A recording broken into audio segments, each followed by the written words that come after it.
record. This is our it's our weekly get together. Xaverim friends chat. Reuven Hello, Wolf, Adrian. Reuven Wolf couldn't join us. He is having dinner right now in Crown Heights, New York, with his wife. But next week he'll be flying. I think they're coming back pretty soon. So he said he might be still not in transit, so he'll try to join us. He already missed it twice in a row because he was in flight every time we did it. Anyway, good to see everybody. And today, let's see, let's get right to the topic. Of course, first of all, Lev, today is Purim Katan, so happy Purim Katan. Happy Purim Katan, okay, great. But it's Purim Katan, today's second one only in the World City, in Jerusalem, not for Beersheba, right? What? Today is, yesterday it was for everybody, but today is Purim Katan. No, today it was for everybody, and tomorrow is Shoshan Purim Katan. Tomorrow Shoshan. I thought it was today. I said Tachnun. I guess I shouldn't have to Tachnun. I hope God will forgive me. All right. So so tomorrow, Shoshan Purim. Okay. Wait a minute, Shoshan Purim Katan. We say Tachnun if we're not in Jerusalem. I think we don't say Tachnun at all on the Purim. It's Mandy. What's the halacha tomorrow? I don't know. Well, leave it at that. I better not know the answer because at least I'll feel better that I didn't. Yeah. So. Yeah. We can check it later. Ignorance is a salvation for the unknown. So, all right. So this is our Zoom for our numerous audience around the world. 325-804-5811. Password 285-775. We do it every Tuesday, 2000, 8 o'clock Israeli time. Last time we talked about faith versus science, or maybe faith and science, or science versus faith, or science with faith, or faith with science. All sorts of angles we looked at, and then we sort of evolved to the question related to that: how do you actually view events? I sent you guys a note, and I don't know if you had a chance to see. How do you know good and bad? How do you know right and wrong? How do you make a decision? And let me just make my part, and I'll have everybody like say 5 minutes to mention how you see it. Just curious. No approach is better or worse. It's just individual. For me, okay, like something happens let's say we learn something, and I mean we oftentimes in our Russian class, for example, David presents a lot of very interesting historical, very enlightened, educational historical things, and because it happened so far back, it's very interesting how we today know what happened 3,000-4,000 years ago. It's very interesting. Regardless how you look at it, it's a very interesting subject. So if something happens, if I have a dilemma in my life, and I say, what should I do? And everybody tells me I have to do this. And I look at the Torah, and Torah says, no, you don't have to do it. You have to do something else. Do I say, well, I guess Torah doesn't know what it's talking about. I'll do my way. Or do I say, if Torah says this, I do it? And then I have to find the ways, where do I go wrong? Maybe I don't get all the facts. If that I choose to do. Another example, if I just make a silly example, if Torah said this bug, then this animal is actually an elephant, and I look at it and it looks like a giraffe. So I say, it doesn't make any sense. Torah says it's elephant, but it's a giraffe. And I'm a zoologist, and I spent 30 years in zoology. Let's say, for example, it's giraffe. So Torah obviously made a mistake. And if Torah made a mistake, then I question other things the Torah said. Or do I say, if Torah said it's elephant, it's an elephant. And if it looks to me like a giraffe, where do I go wrong? I know it's an elephant because the Torah says so, but it looks to me like a giraffe. Why am I confused? So how do I make a decision? What's right or wrong? Do I make, in other words, if I say, if I view life through my own intellect, through my own knowledge, through what I learned, what my parents told me, what my people told me, what my university told me, if that bag of knowledge that I have overall creates a certain me, and if I find that something in a Torah, I know 10,000 letters and million letters in the Torah, or 5,000 pages in the Torah, if 4,850 makes sense and 150 don't make sense to me, I say, well, I believe in Torah, but those pages I don't, because they don't make sense. That makes sense.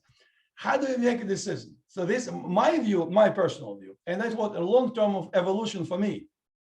I had a lot of questions, still have questions. And at some point you can call maybe agnostic or atheist or whatever, not anything wrong with that. But I went through the period that I thought maybe is there God, is anybody listening? And I came today to this point by a large extent with the help of my friends, with Reuven, with David, with Adrian, with Mandy. There was a lot of people that helped me to form my opinion, even so your opinions might not be views exactly the same in mine. But I respect them and it complements some things that I think and know, and I check it. So today I go like this. If I have to make a decision and the Torah test tells me this is black and it looks to me as white, I take it with no doubt that is black. And if it's white to me, I have to find out what is it I'm missing. Is my eyesight is going bad? Is it light in wrong direction? Is some new physical element happen? So I question that something very obvious to me, but it must be wrong if Torah says so. And why it is wrong, I sometimes don't know. And sometimes maybe I don't even have to find out. If I want to find out, I will. So this is just my view. I'll open up. How do you guys see? Who wants to start? Another 5 minutes. I'm going to monitor the time. Okay, so with your permission, I will start because because I have a question for Adrian. I don't want to forget it. From last week. Hello, Adrian. What's up? Adrian said that my opinions or the the things that I say is quite one-sided. If you remember, Adrian. That's what you said. So I just would like to know what exactly did you mean by that? And the other thing about what Lev said now, I don't know if I said so already, but this is basically what I because Lev, sometimes we have these vikuchim, discussions. Yeah, disagreements. And my view on religion basically is that there should be no problem if there is a mistake in the Torah about something, if it's a real mistake, because I haven't seen really that many mistakes in the Torah, because the Torah doesn't give us scientific information. It's not about that at all. But let's say there's maybe a mistake somewhere, okay? I don't think it's a problem because, in my view, religion is the expression, it's the human expression of the belief in God or gods in the ancient world. But still, that is a human expression of that. That is the human expression of our attempt to communicate or to somehow have God in our lives. It's a human thing. It's a human creation. And so because of that, everything that has been was written by people. And we have to remember that once in ancient times, religion and politics were very, very much connected, and that's why religions had these rules that you had to follow, because it was not only just the rules of faith, but it was also the rules of society and the rules of politics coming together. It was a thing that brought people together as societies within the ancient kingdoms. So there shouldn't be. David, 2 minutes. 2 minutes. Okay, so that's basically it.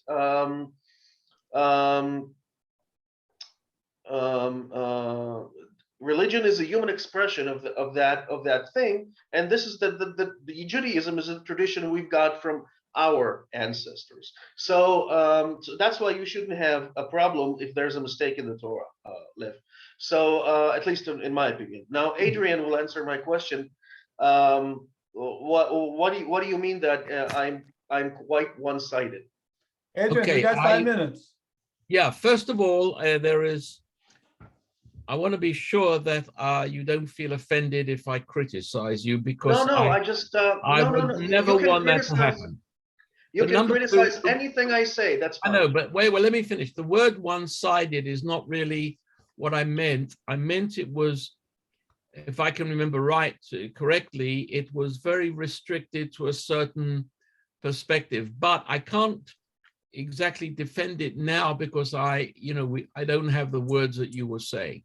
But I recall feeling I have a recording. that I know, but I recall feeling that you were very confined to a certain perspective. But at any rate, as far as this, you see, for me, it's very easy, actually.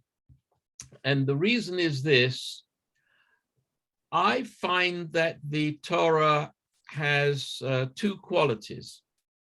Number one, it is a very remarkable book in the sense that a lot of the things it says are very sensible, very applicable to human relations now. And obviously that has to be the case because it formed the basis in a way of Christianity, except for when they wanted to be their own person, and Western civilization. On the other hand, the second property is this.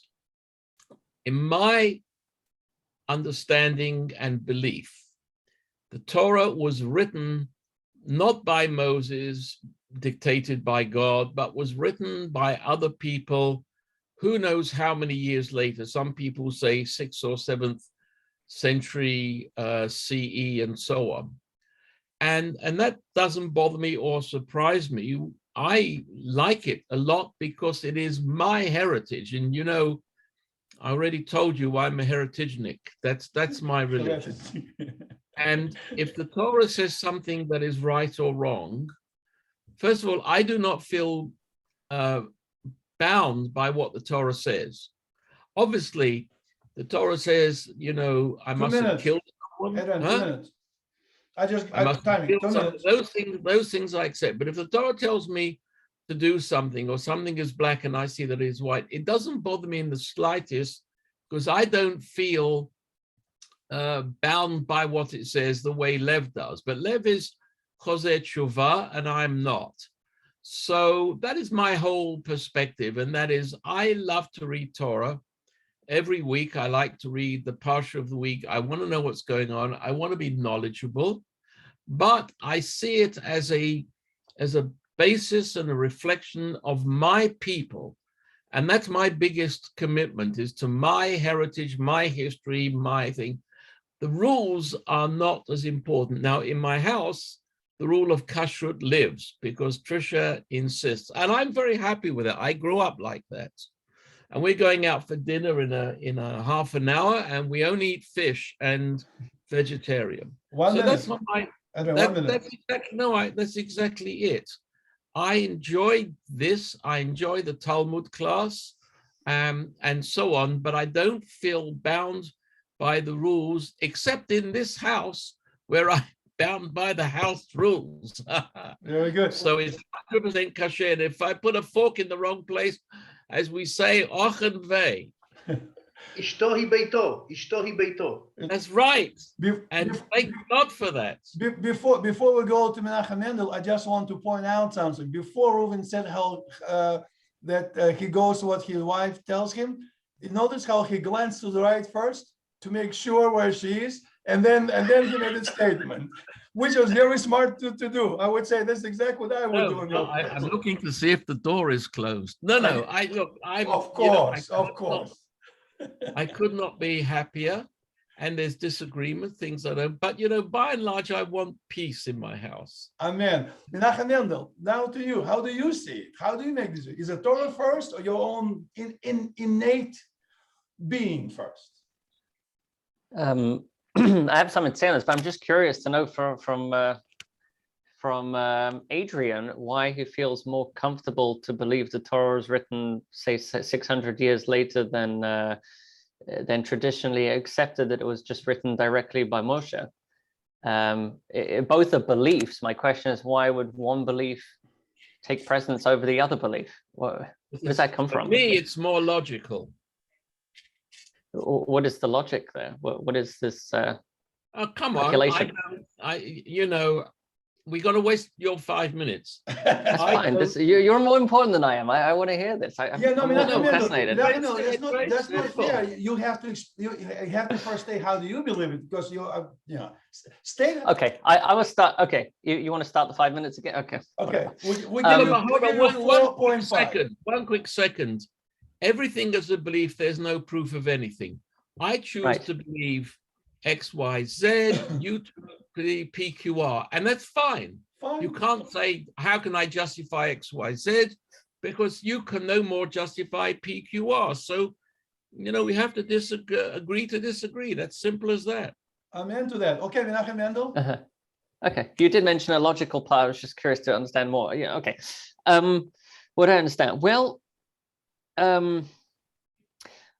look, I believe that there's a lot in. Well, I don't know where to start with this. It's impossible to prove anything if you're really going to look at the root of anything. Oh, you don't need to prove it. Just tell us how do you make decisions. Wait a second. I'm going to get to this. Okay. And we also know that all our senses lie to us. We sometimes think we saw something which we didn't really see. We think we heard something we didn't hear. We think we tasted something we didn't taste. Remember that whole thing, is the dress gold or is it blue? Did the guy say this word or that word? All these different optical illusions going around. So even our senses, we can't trust 100% to be correct. So we have the question back to what you initially asked: how do you determine what's true and what's not true? And in the Torah, they have this concept of adim, of witnesses. Well, how do you know something's true?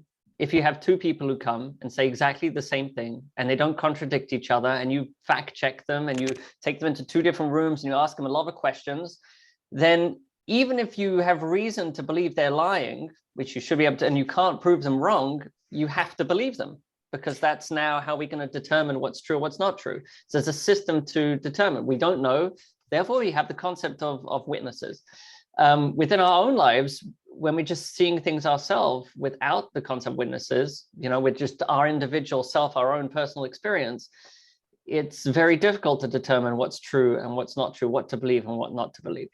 But when someone comes to the point where they take upon themselves to the belief that everything in the Torah is true, and they use that as their basis, and everything, all their logic is built up off that as a foundation, then they have a very strong foundation to determine either it fits in this or it doesn't fit in this. And logic moving on there is very smooth, and you've kind of got rid of a lot of contradictions and confusions in life.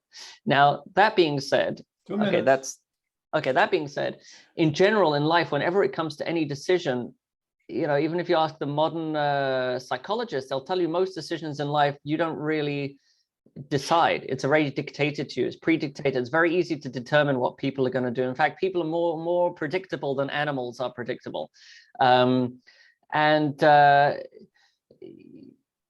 And this makes it even more complicated. Everyone wants to try and be in control of their own life and make their own logical decisions, where most of the decisions we make are just dictated to us from our friends, our families, what we watched on TV, what the advertisements were in the store. That's how we decide what to do most of our things. So the question is, how can a person be the most, I'd say, intellectual or have the most self-control over their decisions that they make? They dictate to themselves the decisions they make, as opposed to society and the outside influences dictating to them what to think about, what to choose. Okay, and the only way that I see a person is able to do that is if they follow something like the Torah, which is able to help them make these complicated decisions, like which shoe to put on in the morning. No one taught me how to do that. It's an impulsive action. But when the Torah tells us you put the right shoe on, that's a very easy thing to do now. I don't have to worry about those things anymore. And not only that, I'm doing what God wants me to do at the same time. So I believe anyone wants to live an extremely logical life with logical decisions. The only way to really do, or the way to do that in the the most logical way possible would only be through following the laws of the Torah. Otherwise, every other decision, 90%, 99% of our decisions we make in our life are impulsive, which don't necessarily, impulse doesn't necessarily have a reason for it. So very good, anyway. very good, very good. I have quick question, and that's not, of course, not to throw stones or anything, but I have I know the answer in my head what I believe, and let's see what you guys would say. Torah says, when I say Torah, I don't mean necessarily just 5 books of Moses. Entire collection. It's Tanakh and Kabbalah, everything like Torah. Some portion of that will relate to more, some maybe less, but overall, Torah said that. If Torah says collectively, Adam Harishon was 600 feet tall. Do you? Let me ask you just quickly. Do you literally take that he was physically 6, like from here to a skyscraper? What do you think? What each one of you just yes? Do you believe that he was or not? Or it is allegory, or is that just mistake? What do you think, guys? David, Menachem Mendel, Adrian. Well, it's easy for me, and I tell you why. Because first of all, I really don't believe that there's anything there that God is expecting me to do. I just do not accept that. But on the other hand, when the Torah says that the world was created in 6 days, people make a way of getting out of it by saying, well, the day that the Torah mentions between 1 and 2 was actually a day of 70 billion years. I said, all right, listen, if that makes you happy and comfortable, Gesundheit Raid, for me, it's not 6 days, all right? If it's 60 billion years, I'm happy about that. Whereas, those people who have to go, what's the word? The exact wording is so many days and assume that the day is the same day that we have. Well, then let them do that. But to me, is preposterous, and I don't. Okay, so you answered a great question I didn't ask, but I enjoy your answer better than my question. Okay, should I take a shot at this one?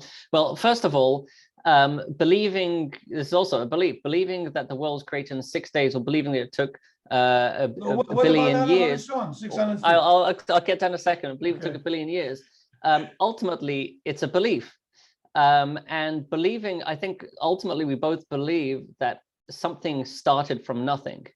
That whether it was a billion years where the first something came into being, the first atom, the first quark, whatever you want to call it, the first matter came into being from something beyond human perception, that in itself is where it all began. And the believing that, all these things were created in 1 day, all these things took a billion years is the same.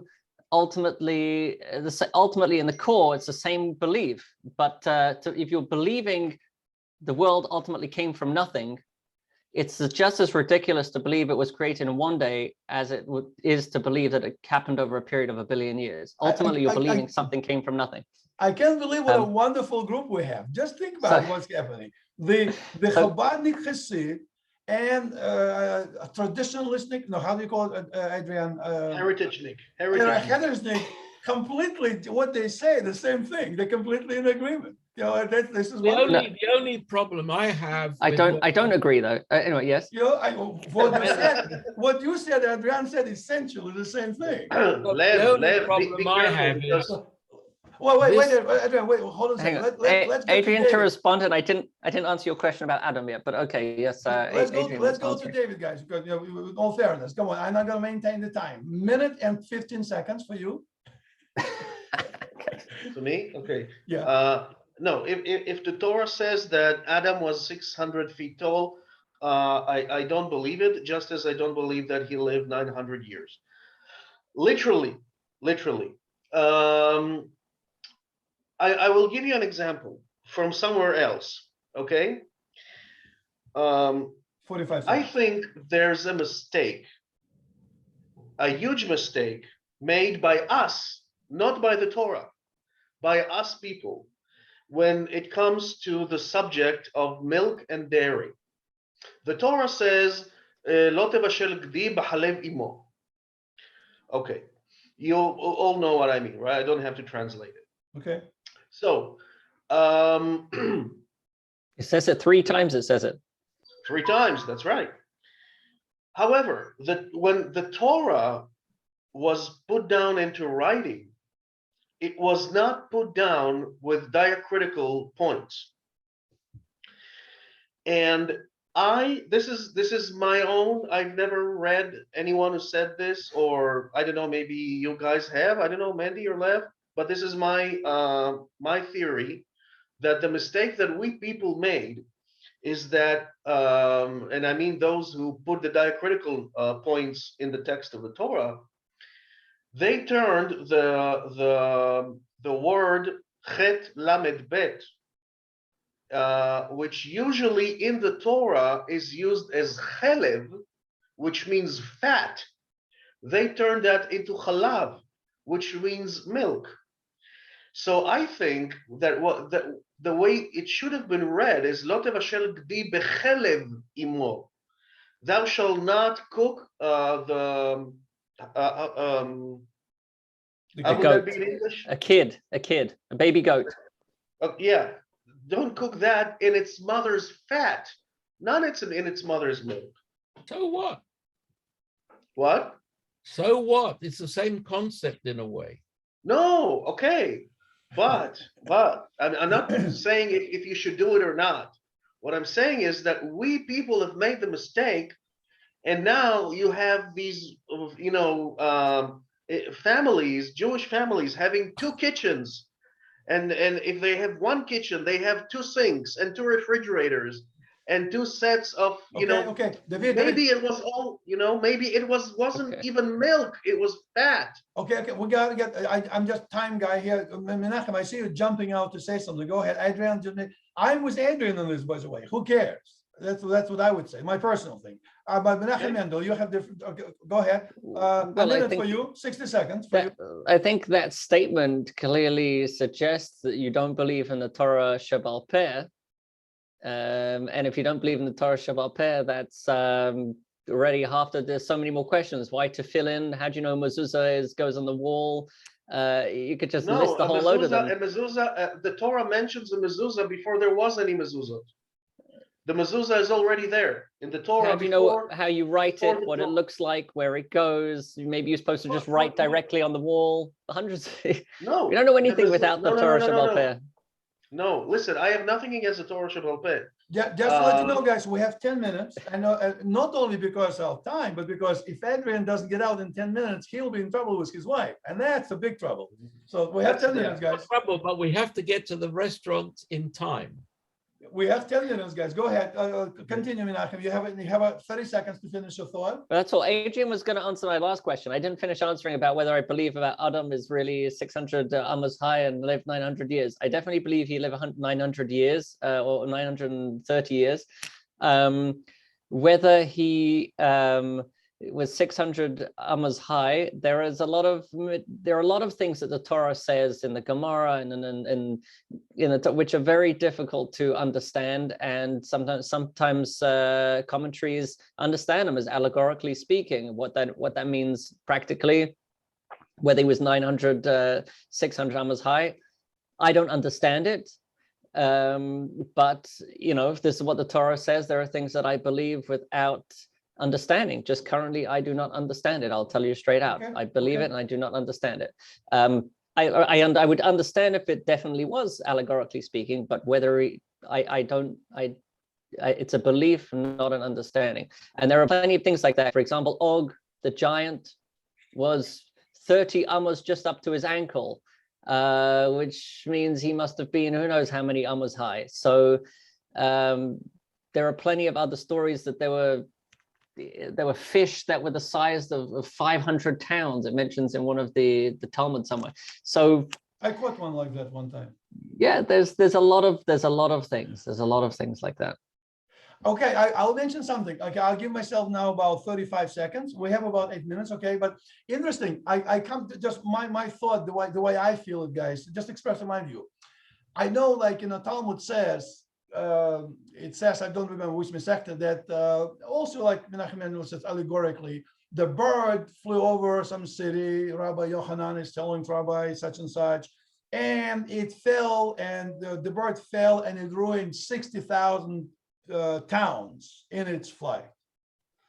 So when I see something like this, my first reaction is, this is my reaction today. When something like this is said in the Talmud or in Midrash, my first assumption, the people who wrote it are not limited. They're very great individuals. I have great respect. So my first reaction is to say, how can these guys, what are they smoking and drinking? Are they nuts? My first reaction is, I don't understand, because they cannot possibly say something so outrageously that my 7-year-old grandson would not believe. They must have some wisdom to that, which I don't understand. But the Gemara itself says that you shouldn't believe these legends. They have a purpose. Hold it. I'm not want to be controversial. I want to say right or wrong. I'm just saying how I take it. I take it that when I hear like this, they have some other meaning that I don't understand. Now, several years ago, I would go to rabbi and I would insist with the 2 guns to his head. Tell me, why is it? I come now, I was younger. I come down to the point that this is just my opinion. You guys have my different. But my opinion is must be something I don't understand. But because Mincha is 5:55, and my wife and I are going out for dinner and other things, I just don't have time to find out. I don't make it that important for me to find out why the bird destroys 60,000 cities. But I say there must be some meaning more than just a literal translation. What the meaning is, if I happen to have time, or maybe some other people who's more analytical minds are interested to know, they will dig into understand. I was like that when I was 40. Now I'm not interested in that. I believe that what they're saying is absolutely true, but I don't understand what it means. I leave it to the fact I just don't understand why. Okay, let me before we have 5 minutes. I have two things. See how now we're doing time greatly. If you describe Torah in one word, what would be that word? One word. Put you on the spot. What would we say for Torah? One word. I have mine. I'll tell you mine last. Sure. Essence. Essence, Menachem said. Law. Law, David.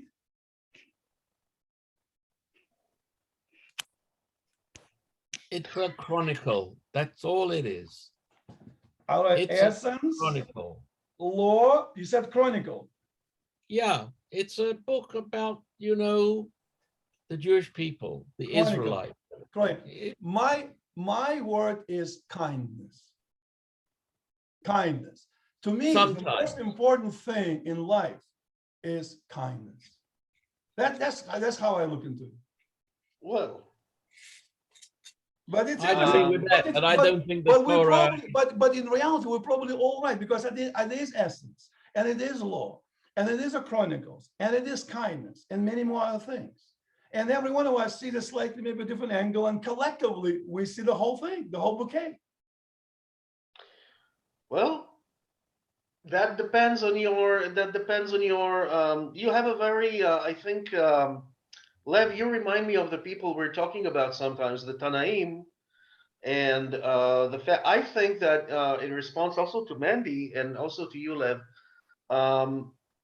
you said Mandy said that.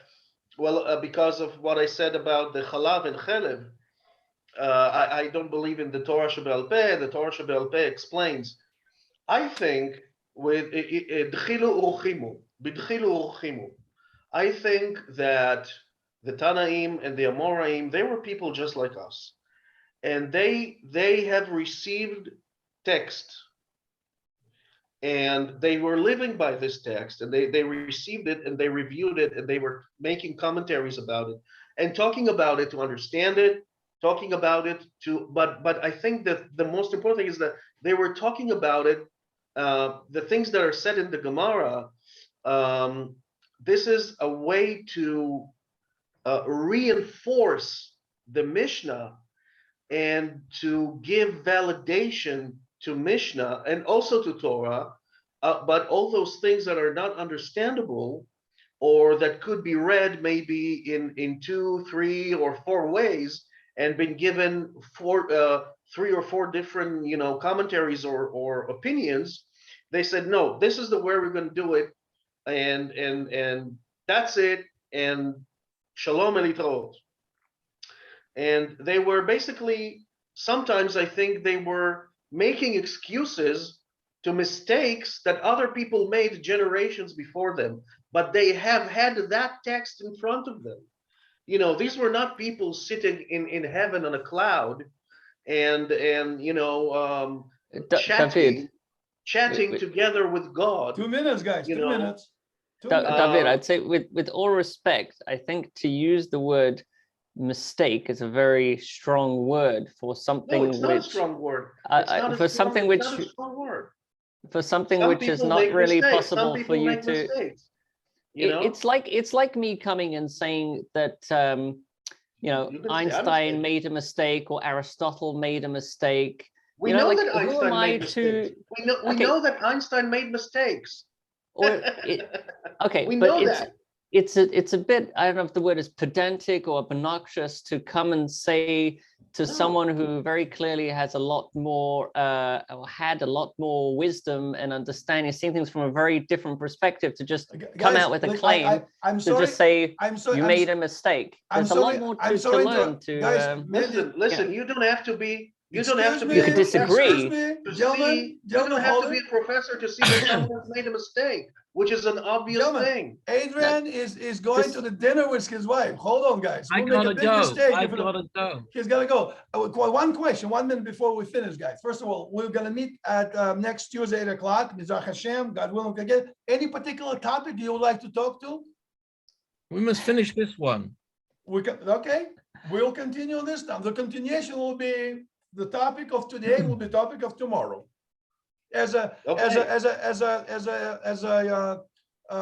King Solomon said, there is nothing new under the sky, and nothing new under the Exactly. heaven. But by the except way, iPhones. it's nothing new under the heaven. What does it mean? There's something new above the heaven. No, it Gentlemen, doesn't. No, it doesn't. I'm going. Bye bye. gentlemen, have Bye. Enjoy. a great dinner. Enjoy it. Say David, avon. have a good day. Menachem Mendel, have a great day. We'll talk to you soon, guys. See you soon. Bye. Bye, Mandy. Bye. Have a good one.